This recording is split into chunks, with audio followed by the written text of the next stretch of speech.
All right, Shalom.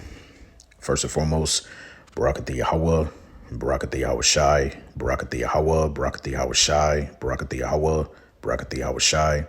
Call Halayimla Yahweh Bahasham, Yahweh Shai Bahasham Rakaha Kwadash.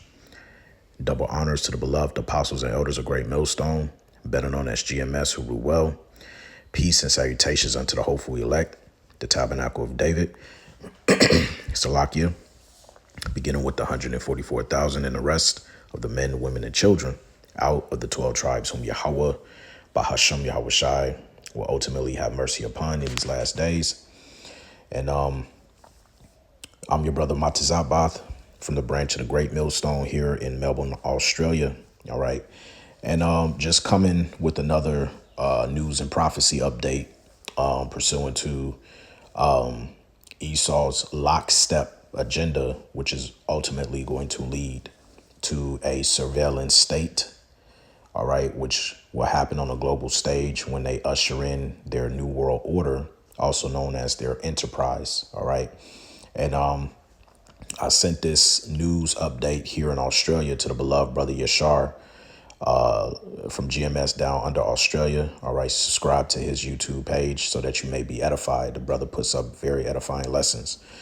And the title of this video from Sky News Australia is entitled Death of a Free Internet. All right, social media ban shows how, you see that word there, politicians think we are. All right, and so essentially what we have here is these top elites, all right, the upper echelon or whatever it is, whatever sort of title you want to put on them. They're, they're being found out, all right, as the scriptures tells us in the book of Jeremiah, all right, I have made Esau bare, all right. And you know what, let's start off with that precept to get the lesson going, all right. This is Jeremiah 49 and 10. It says, but I, speaking of the Heavenly Father, Yahweh is his name, have made Esau bare. I have uncovered his secret places, and he shall not be able to hide himself. His seed is spoiled, and his brethren and his neighbors, and he is not. And so now we're in a time of the man of sin being revealed. Okay.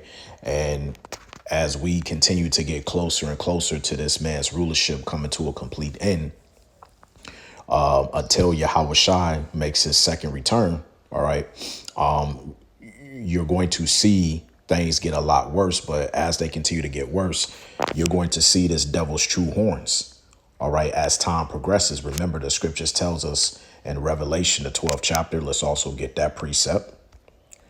Okay, Revelation 12 and 12. It says, therefore rejoice, ye heavens, and ye that dwell in them. Woe to the inhabitants of the earth and of the sea, for the devil is come down unto you, having great wrath, because he knoweth that he hath but a short time. All right. And don't get tripped up or simple minded when you read this verbatim. This is not talking about literal spiritual demon Satan. All right. The devil in this context goes into a man. All right. Who's coming in the working of Satan, mentioned in 2 Thessalonians, the second chapter. Really, the word devil, when you go into the Greek word, actually goes back to the Greek word diabolos, which means a false accuser. All right. And who's the accuser of thy brethren, as the scriptures tells us? All right. When you go back up to verse 10, it says, and I heard a loud voice saying in heaven, now is come salvation and strength and the kingdom of our power and the power of his anointed. For the accuser of our brethren is cast down, which accused them before our power day and night. All right. And that brother that's being cast down is none other than Esau, Edom, beginning with the top banking elites. All right. And so you have to understand that now they're the ones that are in a position of power. And as you're going to see here, all right, they're losing control of the narrative when it comes to them wanting to shut the well, not so much shut the internet down, but they want to police it. All right, because the internet is causing a lot of havoc for them right now. All right. And it's disrupting their NWO plans. All right. So what I'm going to do is I'm going to shut up and I'm going to play this news. I will probably stop it from time to time just to interject. all right, and to commentate on it. But nevertheless, this is fair use, fair use. First, to the so-called social media ban, which threatens to place extraordinary restrictions on the internet, driven, of course, by our overzealous lawmakers and power-hungry bureaucrats. YouTube will join its stablemates in the social media landscape, including Instagram, TikTok and Snapchat, as part of the government's social media ban for those under the age of 16 that will come into effect in December of this year. Right. So to get everybody up to scratch, basically what's taking place here in this country is back in April of 2024 last year, the Australian government has signed what was known as a digital ID. All right. And is set to come full effect in December of 2025, where they would require a lot of its citizens to, open a biometric ID account where it would take care of things like your Medicare, your driver's license, your passport, all of your details and filing will be under this new digital ID system, especially when you're traveling, whether that be domestic or also international. OK, now what they don't tell you is behind the scenes. OK, you had a gentleman here by the name of Malcolm Turnbull. All right, who's an opposition leader. I believe he's liberal. I could be wrong. He's either liberal or Labor. I always get the two mixed up. But last year, he actually did a demonstration of an Australian citizen going to an actual drinking pub, and they will have to scan using the barcode on their cell phone to the bartender in order to get a drink. But here's the catch. What they don't tell you how this is going to be implemented when this comes to full effect this December is when you scan the barcode, all of your details will come up. And that particular pub, wherever you're drinking at, they have the right to accept you and, give you your request or whatever it is that you want to drink, or they have the ability to deny you access to even buy anything. OK, and what that is called, ladies and gentlemen, is a social credit score system. Let's look that up really quickly on Google so you can understand what it is that I'm saying.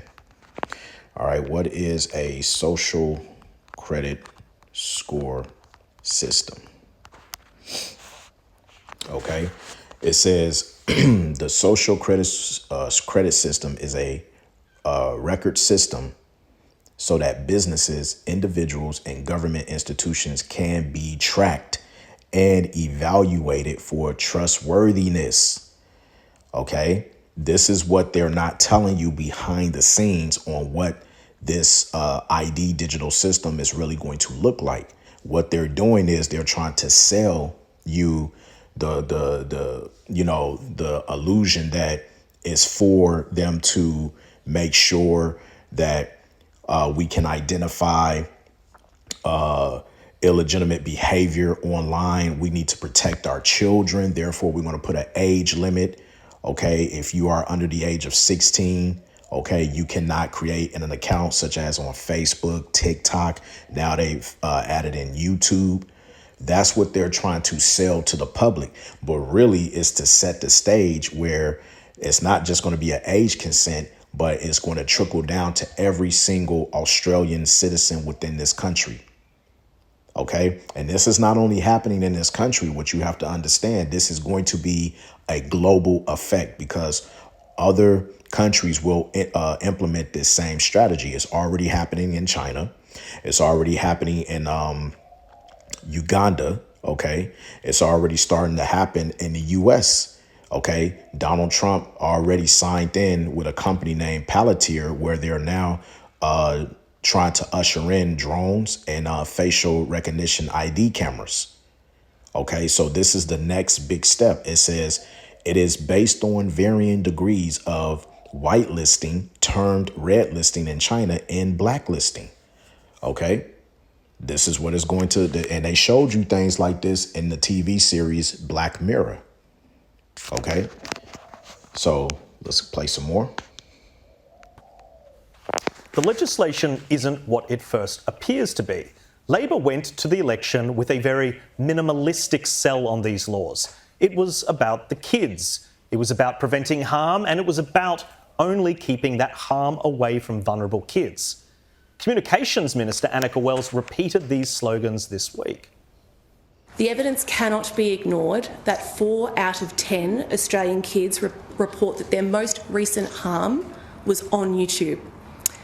And as parents, we are really trying our best when it comes to the internet, but it is like trying to teach your kids to swim in the open ocean with the rips and the sharks compared to at the local council pool. We can't control the ocean, but we can police the sharks. All right, so keep in mind, she said we can't control the ocean, but we can police the sharks. All right, remember that statement. We can police the sharks, because what I'm going to show you is they've actually had this planned out. All right, going all the way back in 2010, where you have a documentation known as the scenarios of integration from the Rockefeller Foundation PDF file, which we're going to tap into. And I'm going to show you that these devils, they had this well planned out, and it was just about how were they going to implement such changes, all right, to the masses of the people. We're going to see that a little bit later on, but let's continue. First of all, is this seriously the intellect of the person deciding these laws? A childish analogy about policing sharks in the ocean. It doesn't even make sense. Oceans are dangerous for kids, but you don't ban them. You teach kids how to swim and navigate rips. But even worse, the laws don't make any sense, because for all of the government's bluster about harm on social media, the laws do nothing to prevent harm. All they do is force age verification for account holders. That is it. Children can still access YouTube and watch whatever non-age restricted content that they want. A young journalist known as Leo Puglisi tried to explain this to the ABC this week. He started a digital media company when he was a kid. From your experience with young people, what are young people using YouTube for? They're using it for everything. I mean, it's hard to put into words really how widespread YouTube is in terms of its content and in terms of, what could potentially be harder to access. People watch sport on there, they'll watch news, they'll watch entertainment. They will literally be able to watch just about almost everything. And I think it's also really important to mention out of this that all that harmful content that the government's been talking about, which I agree obviously exists, that isn't banned. I think as it stands, I think young people are still going to be able to watch YouTube in a logged out state. So all that harmful content is still actually going to be online. This ban is ineffective. It doesn't actually tackle what the government says it's tackling. Do these politicians actually think that you're so stupid that you will buy this? The laws don't do what they say they will. So what really is going on here? It isn't even just about social media. Labor also wants to force you to verify your age to have a search engine account. Liberal Senator Alex Antic explains. The Internet Search Engine Services Online Safety Code, as we've heard today, is set to come into effect in December this year. And what it is going to effectively do is require internet search engine providers to confirm the age of their account holders, amongst a range of other things that we've heard this evening. But the crux to this is, what this will mean is that every Australian will be locked out of their Google account, their Yahoo account, their Microsoft account until they verify their age, which I think is quite incredible. I think it's unbelievable, actually. If this happens, it is the death of a free and open internet. It has nothing to do with children and everything to do with surveillance. Right, and that's the whole point. He hit it right on the nail. It has nothing to do with protecting, as they say, children coming on the internet and, verifying their age and whatnot. No, it really, at the end of the day, as the guy said, when you are locked out of all of your accounts, your mailing accounts, your emailing accounts, your social media accounts, you got to think like if you are a sole proprietor business owner and you own a particular business, you got certain Akim, that own a business outside, and they have to use social media for branding, marketing, things of that nature. Imagine, them being locked out of all of their accounts and stuff like that, Because now what it is they're policing you by surveilling you on what you're really doing. And if you're not doing what it is that they expect for you to be doing, then guess what? They can lock you out of your account. All right. So you want to talk about total control. This is where we're headed. And we've been telling you, beginning with Elder Apostle Tahar, all right, Elder Apostle Gabar, Elder Apostle Ramlab, Elder Apostle Rakah on down. OK, and we're finally here and you're seeing it right before, your very eyes. Let's continue. These laws and codes, your child will need to hand over sensitive biometric data, facial scans, documents, or some sort of personally identifying information to companies like TikTok the moment they turn 16. TikTok will store that information in servers in Beijing and use it for God knows what. And the saddest thing of all is that we have asked these companies to do it. And some of the people campaigning for this outcome are actually journalists. Can you believe that? Journalists asking for more government surveillance, more restrictions, and the end of a free and open internet. If this bothers you as much as it bothers me, please write to your local member. Show these lawmakers that this path is the wrong one. And see, we understand he doesn't know what's going on, but we, the prophets, we understand what's going on. And like Elder Yashawamba always says, we cannot be offended at prophecy. Remember, the scripture says that this man will try to establish his enterprise. And when you go into that word enterprise, it goes into that, the wisdom and knowledge of him being successful. OK, this is wisdom, OK, that's been fed to Esau on the left hand side to put all of this together. But what he doesn't understand is the Lord has him in a trick bag, because Yahweh Bashim Yahushua is only going to allow for him to get so far before this system crashes. And that's exactly what's going to happen. And Abaratazar will show you that in the precepts. But let's continue. Well, joining me on the panel this week is Sky News contributor James Bolt and James Willis of the Daily Telegraph. James Bolt, let's start with you. I mean, this is something that our team, your team on skynews.com.au has been covering very closely. And we seem to have come to this situation where children aren't banned, despite all the bluster, despite all of the government propaganda, which journalists are just dutifully, as if they're stenographers, just reprinting these press releases about how we're going to protect kids from harm. Then Annika Wells stands up at a press conference and says, oh, yeah, no, they can just watch it anyway. Yeah, so what we have here is a case of the government wanting to be seen to be doing something. Now, it started out with a really beneficial, hard to argue with proposition that we do want to protect kids from bullying on Instagram and TikTok and all of the negative mental health effects that were coming there.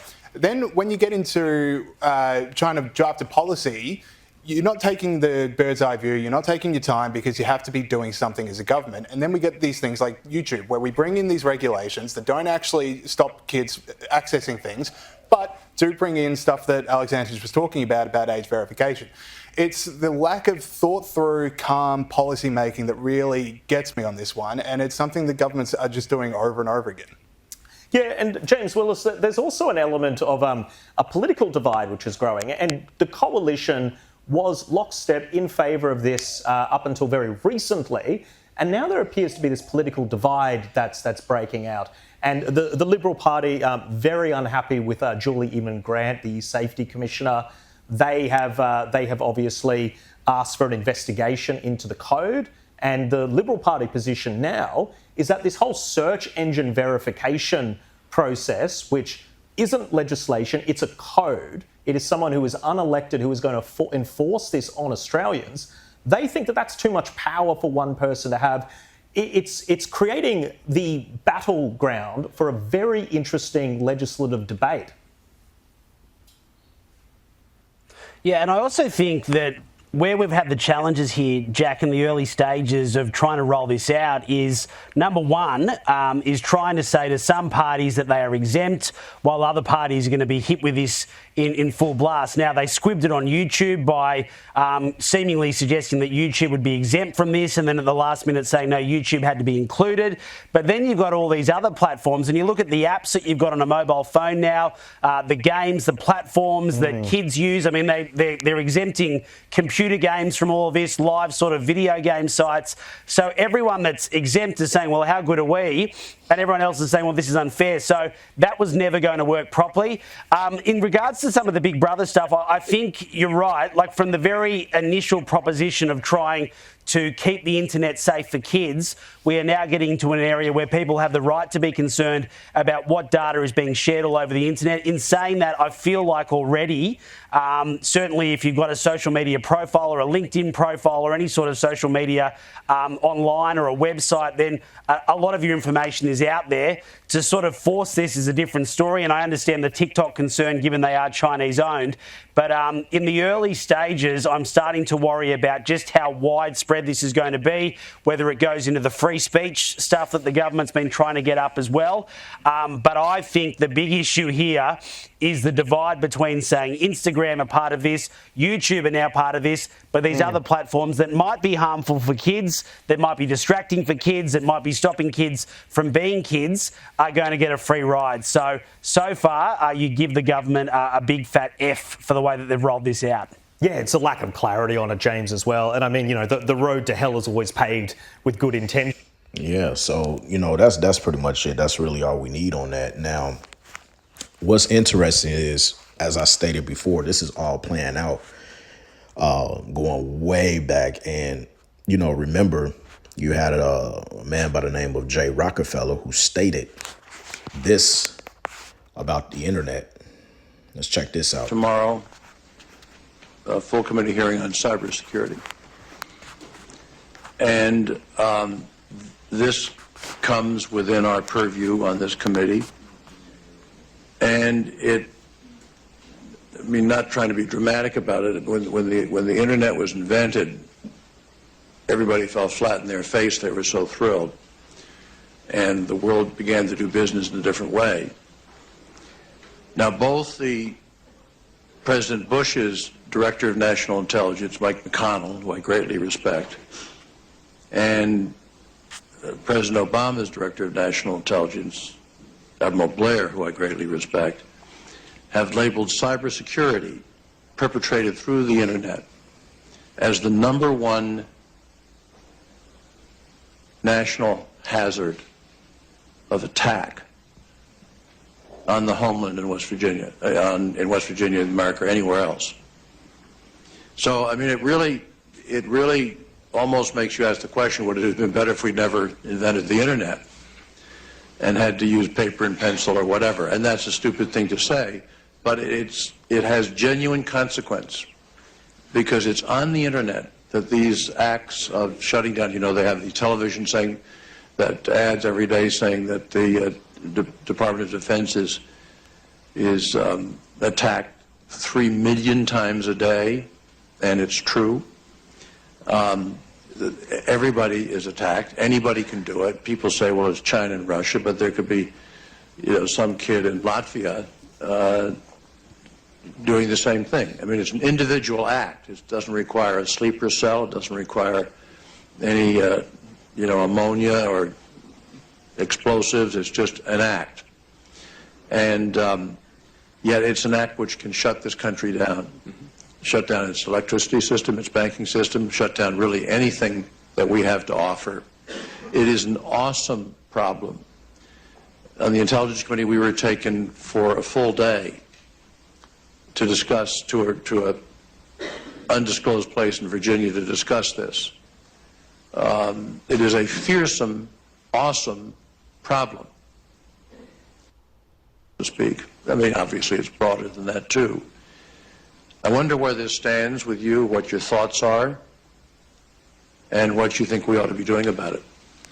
And so, you know, he made that statement way back then, you know, but that was only because of, you know, to place fear mongering amongst the masses of the people. Really, the reason why he declared it as a national threat, okay, is because they knew ahead of time that if they didn't get control of policing and surveilling what people say and do on the internet, then it would bring them down out of power.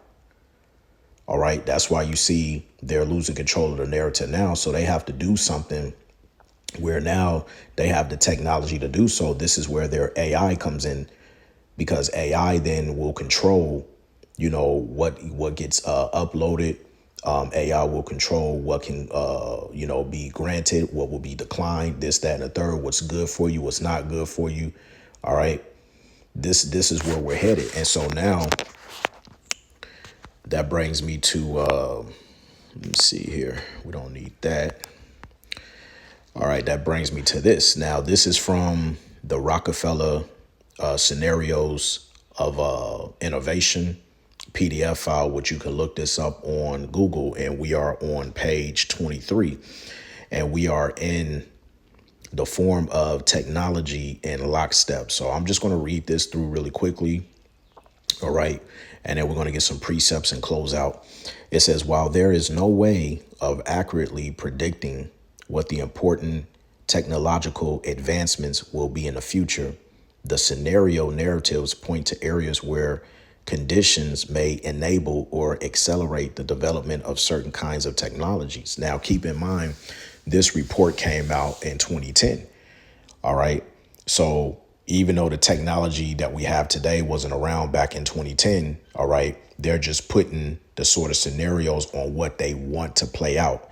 Now that they have the technology in place, there's so many different ways they can go about it, but they just have to choose the lesser of them not being found out to, hey, they're trying to do this or they're trying to take over this. They're trying to keep a balance where they have the people under their, under the thumbs where they're controlling them, pulling the strings and causing distractions.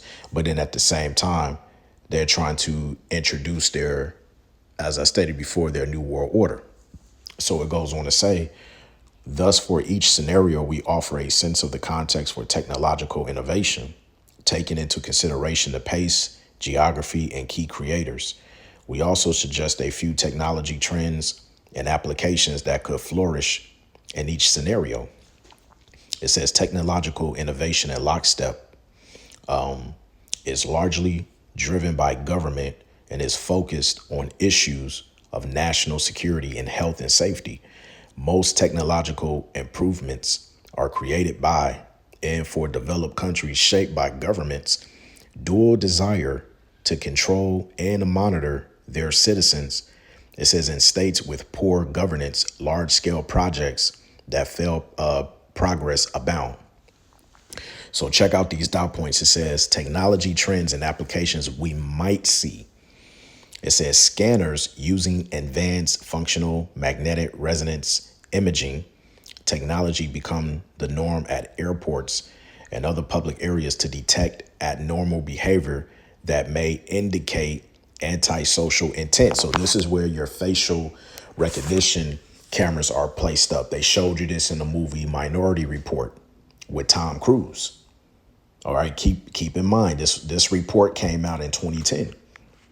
All right, you're already starting to see this go up in airports. This is already up in airports, especially here in Australia.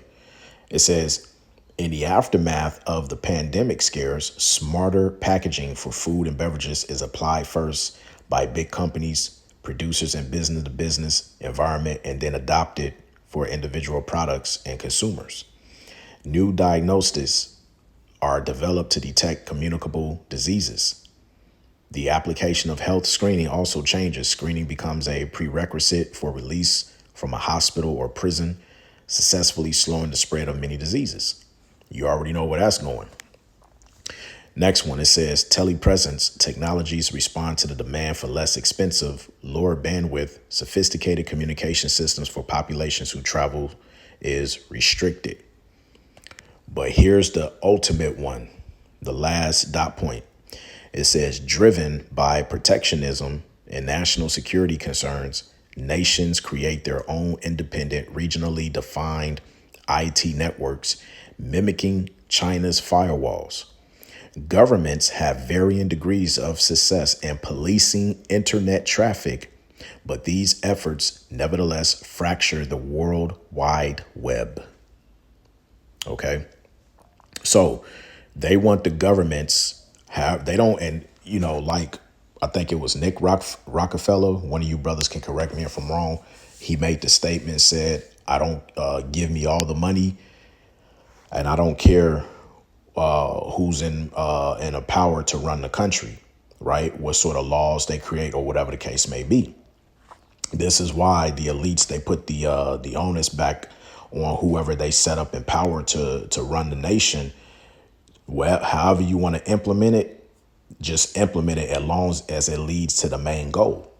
Okay, so what you're going to see over in the next, from now up into the next few months, not just here in Australia but other nations as well, they too, in their own special way, they're going to be implementing different things for this very same lockstep. For an example, if we come back to Google, you had Starmer in the UK talks about policing the internet. All right, I spelled this name wrong. Right. Let me see here. Right here. Starmer is outsourcing censorship, right? Now, let me see if I go to the news. All right, let's see. Britain is losing its free speech and America could be next. Yeah. Here you go. Police unit in England to monitor online signs of anti-migrant disorder. So see, in the UK, they're using terrorism, okay, and also illegal immigrants to police the internet. Okay, and that's the point of what I'm trying to get at. Every nation, they're going to implement it in a different way. Here in Australia, they're trying to use age verification. In the UK, they're using illegal immigrants and terrorism to police the internet. Do you not see the connection? So once again, now let me get that quote.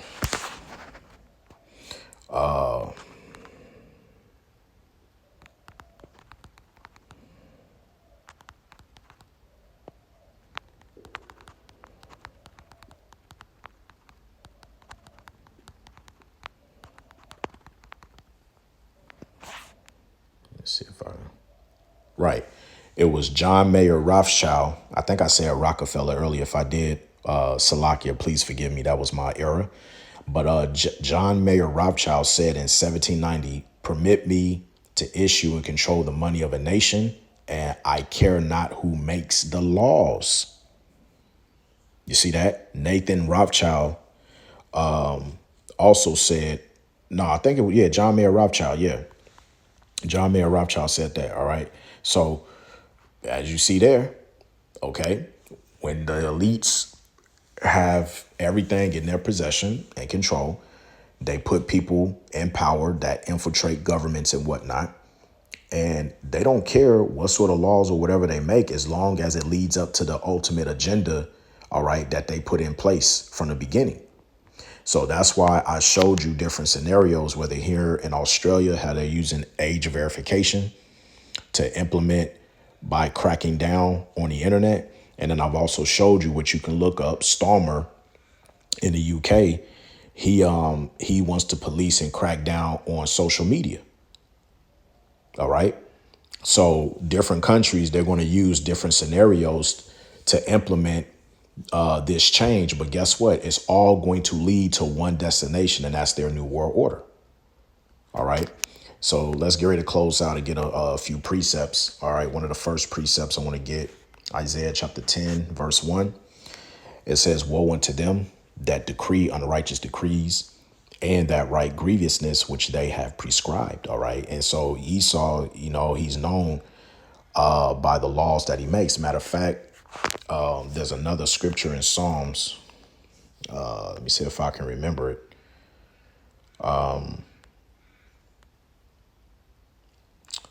This is Psalms 94:20. It says, "Shall the throne of iniquity have fellowship with thee, which frameth mischief by a law?" You see? So this is why we tell you brothers and a few sisters that watch us, Micah 2:10, this place is not our rest, man. Okay. They are about to start cracking down. All right. Let's go to Amos 8:11 real quick. All right. Because this is the famine of the word. This is prophecy. It says, behold, the days come, saith the Lord Yahweh, that I will send a famine in the land, not a famine of bread, nor a thirst of water, but of hearing the words of Yahweh. Yeah, because pretty soon, once this is implemented globally, okay, we're not going to be able to upload our lessons. We're not going to be out there on the highways and byways, man, putting up lessons, putting up daily edification and exhortation videos, okay? Digital epistles. All right. And with them added in YouTube to the play, all right, the order from the apostles, was put out long ago that our main focus is to upload the videos on YouTube. But if they put in this digital ID system where you have to log in and prove your age verification, they are given access, to our accounts, which they've already got access to accounts, but they just using this tool, right? You have to understand, when we enter into this social credit score system and we're putting up things that goes against the status quo, we could be locked out of our accounts. You see? So you got to understand where Esau is going with this. And we told you, okay, those of you who was mocking the prophets, scoffing, laughing, guess what? Okay, jokes is on you now, because we told you so. The joke is on you, right? Let's get some more. Let's go to Job 5:12, because as I stated earlier, he's only going to get so far in establishing his new world order. But this is Job 5:12. It says he disappointed the devices of the crafty, because this is just one of Esau's many devices that's going to lead him to establishing his digital dystopian of a society. Okay. It says so that their hands cannot perform the enterprise, because eventually the Lord is only going to allow for Esau to get so far. But as you read Job, the 20th chapter, it says when he begins to eat, okay, when he begins to fill his belly, Yahweh Bashem Yahushua shall cast down the fury of his wrath upon this kingdom. Okay, that's why the scripture says, which we'll grab right after this, Lord's will, Revelation 3:10, the hour of temptation. Because Yahweh Bashem Yahushua is going to test you. He's going to put the power in this man's hand to get this going. And he wants to see, after telling us how this is going to play out, he wants to see who's going to listen, who's going to falter and trust in the shadow of Egypt, who's going to trust in the beast system. Right? Who's going to take the charagma? Right? Let me read this again. Job 5:12. He disappointed the devices of the crafty so that their hands cannot perform their enterprise. Now, when you look up that word enterprise, Strong's H 8454, Tushia. it says wisdom, sound knowledge, success, sound or efficient wisdom, abiding success. And that success really ultimately is talking about them establishing, their new world order granted by the RFID micro CHIP. They think that they're going to succeed. Okay. When you go into it, Strong's definition says, meaning to substantiate, support, or by implication, ability, direct help in purpose and undertaking, intellectual understanding. Okay. And see, the scriptures tells us in Ezekiel, okay, they were wiser than Daniel. Okay. They think that the knowledge that they have obtained, which they gather from Yahweh Bashem Yahushua on the left-hand side, that's going to over trump, okay, the righteousness of Yahweh Bashem Yahushua, right? Verse 13, it says, he taketh the wise in their own craftiness, and the counsel of the froward is carried headlong. Why is that? Now, when you go to Proverbs 21, all right, let me see here. Proverbs 21:30. It says, there is no wisdom nor understanding nor counsel against the Lord Yahweh. This is why his system is going to fail. Yahweh Bashem Yahushua has these devils in the trick bag.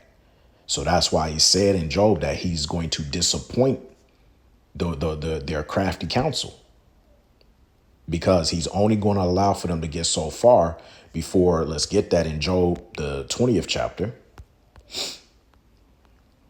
And I'm going to start at verse 22. It says, in the fullness of his sufficiency, this is speaking of Esau, Edom, he shall be in straits, and every hand of the wicked, all right, shall come upon him. Speaking of those laborers, right?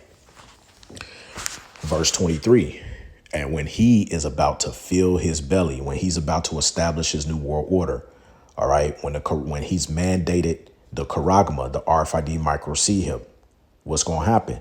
It says the Most High, Yahweh Bashem Yahushai, shall cast the fury of his wrath upon him and shall rain it upon him while he is eating. This is why the scripture says we are to be patient. Okay, we got to go through the suffering. Okay. And if you take that charagma mentioned in Revelation, the 14th chapter, you're going to be toasted, man, through fire and brimstone. All right. If you receive that charagma. Okay. That's what that second death is going into. You're going to be destroyed by thermonuclear fire. OK, or as it says also in Revelation, the 16th chapter. OK, you're going to develop a cancerous pus. OK, a grievous noisome. OK, which goes into a cancerous pus. OK, an ulcer, like a boil. It says, verse 24, he shall flee from the iron weapon, which is what? The ICBM missile, and the bow of steel shall strike him through. And it is drawn and cometh out of the body, yea, the glittering sword cometh out of his galls. Terrors are upon him, right? Now, I want to go Revelation 3:10. Since I quoted, it says, because thou hast kept the word of my patience. Keeping the word of Yahweh Bashem Shai's patience is what? Understanding this truth and being steadfast in it. You understand the latter end because you came into this wise counsel, right? As it says real quick, I got to get that precept in Psalms. I think it's 73. Yep. Psalm 73 and 17. Until I went into the sanctuary of Yahweh, Bahashem Yahushai, then understood I their end. All right. Remember, I showed you Akim about a month or two ago. You had something that was called the that whistleblower, the looking glass mirror. And what did he say in the looking glass mirror? Right. He said, then, you know, I understood that it wasn't the end of the world, but I understood it was the end of their world. Right. And by their world, he was referencing the top banking elites, the Edomites. All right. And we share the same sentiment since we came in the sanctuary, which is this truth, this wise counsel from on high. We understand their latter end. And see, when you understand how all of this is going to play out, this is comfort. This is comforting your spirit. Because when all hell breaks loose, everybody's going to be in pandemonium. They're going to be in dire straits. They're going to be in darkness because they don't know what's going on and they don't know the latter end. That's why the scripture says, blessed is he who readeth. All right. You're being steadfast in the faith because you know the latter end. You know that this devil is not going to win. It's written. It's written that the saints, beginning with the elect, is going to get the victory. OK, so go back to Revelation 3:10. It says, because thou hast kept the word of my patience, I also would keep thee from the hour of temptation, which shall come upon all the world to try them that dwell upon the earth. So Yahweh Bashem Yahushua says, look, when all of this goes down and stuff, OK, I'm going to make sure you're protected. I'm going to make sure that you're safe. Nothing is going to happen to you because you trusted in my word. You've read, you understood the prophecy. You have faith. And so when all of these calamities come upon the earth, when everything goes down, when the prophecies are fulfilled, I'm going to make sure that you eat. I'm going to make sure that you're covered. Take no thought for your life, as Yahweh Shai told us in Matthew, the 6th chapter. You see? And so this is what we have to understand, as the scripture says in Isaiah, 33 and 6. It says, and wisdom and knowledge shall be the stability of thy times and strength of salvation. You want to be in a position where your faith is so strong, you cannot be moved. It doesn't matter if Esau threatens you. If you don't take the charagma, you're going to be beheaded. So what? You should understand death. You're just transitioning from one realm to the next realm. That shouldn't faze you, because it's already written. We got the victory. We just have to let these things play out. You see, we have to let all of these things play out, man. All right, let's get Habakkuk 2 and 5. It says, yea, also because he transgressed by wine, okay, going into his philosophies, he is a proud man, neither keepeth at home, who enlargeth his desire as hell, and is as death, and cannot be satisfied, but gathereth unto him all nations, and heapeth unto him all people. And that's what he's doing. All right, because he's going to gather everyone into this digital slave system, which really that's what it is. OK, he's trying to establish, all right, this new world order, just like in the Tower of Babel, man. All right. But see, the Yahweh B'Shem Yahushai ultimately is going to have them all in derision when it's all said and done. Because as we read in Proverbs, the 21st chapter, there is no counsel against Yahweh B'Shem Yahushai. OK, the only ones who are going to be ensnared and taken back from this devil's, this devil's, enterprise is those who are not found written in the book. OK, they're going to get caught up. All right. They have no faith to begin with. So they're going to go wherever it is that they can try to survive instead of putting their trust in Yahweh B'Shem Yahushai at the end of the day, So I'm going to end it off there. That's pretty much all I have.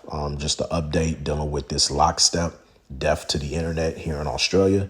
This will come on a global scale. So, keep watching, keep enduring, keep praying. And I pray that this lesson was edifying and also exhorting at the same time. And I want to give all praise, glory, and honor be to Yahweh, Bahasham, Yahweh Shai, Bahasham, Rakah HaKodash. Double honors once again to the beloved apostles and elders of Great Millstone, better known as GMS, who rule well. Peace and salutations unto the hopeful elect, the tabernacle of David. It's on to the next. Abaratazah, Lord's will. Shalom.